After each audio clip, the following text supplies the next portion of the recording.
America की बात है। एक युवक को बिजनेस में बहुत बड़ा नुकसान उठाना पड़ा। उसके सर बहुत बड़ा कर चढ़ गया था।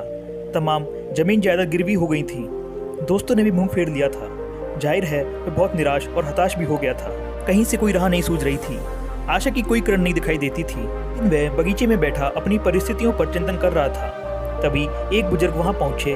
भाव से वह बहुत अमीर लग रहे थे। बुजुर्ग ने चिंता का कारण पूछा तो उसने अपनी सारी कहानी बता दी। बुजुर्ग बोले, चिंता मत करो, मेरा नाम जॉन डी रॉकफेलर है। मैं तुम्हें नहीं जानता हूँ, पर तुम सच्चे और ईमानदार लग रहे हो, इसलिए मैं तुम्हें $10 लाख का कर्ज देने के लिए तैयार हूँ। फिर जेब से चेकबुक निकालकर उन्होंने रकम दर्ज कर दी और उस युवक को देते हुए बोले, नौजवान, आज से ठीक 1 साल बाद हम इसी जगह पर मिलेंगे, तब तुम मेरा कर्ज चुका देना। इतना कहकर वे वहाँ से चले गए। रॉकफेलर तब वहाँ की अमीर शख्सियत थे। युवक को तो भरोसा ही नहीं हो रहा था कि उसकी लगभग पूरी मुश्किल ही हल हो गई है। उसके पैरों को तो पंख लग गए थे।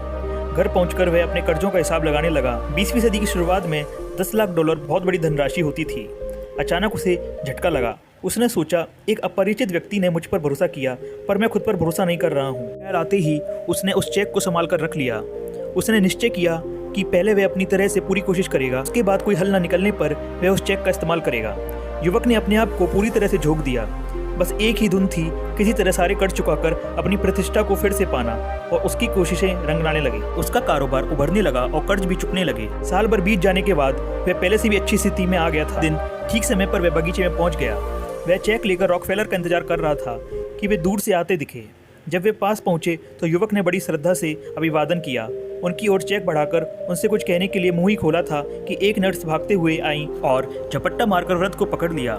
यह देखकर युवक हैरान रह गया। नर्स बोली, यह पागल बार बार पागल खाने से भाग जाता है और लोगों को जॉन रॉकफेलर के रूप में चेक बांटता फिरता है। वह युवक पहले से भी ज्यादा हैरान रह गया। जिस चेक के बल पर उसने अपना लगभग डूब चुका कारोबार फिर से खड़ा किया, वह चेक फर्जी था। बहरहाल यह बात जरूर साबित हुई कि वास्तविक शक्ति हमारे इरादे, हौसले और प्रयास के रूप में होती है। आपको यह स्टोरी कैसी लगी हमें कमेंट सेक्शन में बताइए, और ऐसी ही इंटरेस्टिंग स्टोरीज जानने के लिए हमारे चैनल को सब्सक्राइब करें।